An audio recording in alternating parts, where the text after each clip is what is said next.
So what's up mga kalubid? So mga kalubid, tuturuan ko kayo mga aspiring going to EB.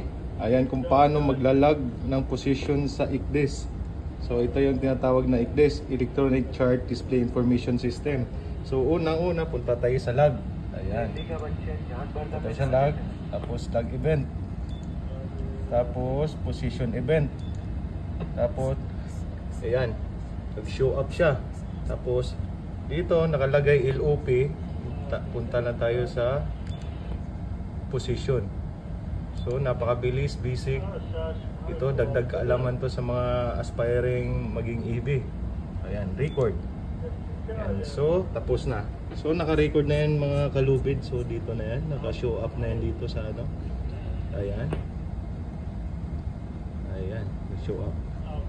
Ayan, yan lang kadali mga kalubid. So mga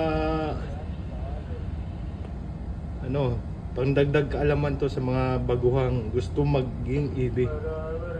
Ayan, ito lang yung pagkuha ng position sa ICDIS.